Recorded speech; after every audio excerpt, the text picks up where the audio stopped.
অভিমান এক অদ্ভুত জিনিস। কেউ কেউ অভিমানের ভাষা বোঝে, আবার কেউ বুঝলেও এড়িয়ে যায় কিংবা বুঝতেই পারে না। অভিমানের কারণ খুঁজে সেই অভিমান ভাঙানোর ইচ্ছে ঠিক কজনের থাকে?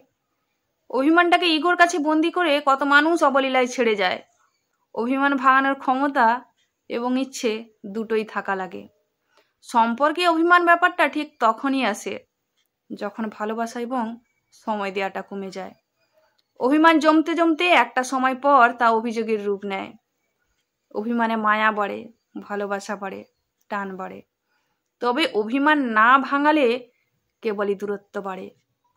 দূরত্ব বাড়তে বাড়তে এতটাই বিচ্ছিন্ন হয়ে যায় দুজন মানুষ, যতটা দূরত্বে চলে গেলে আর কারো প্রতি হৃদয়ে বিন্দু মাত্র অনুভূতি থাকে না।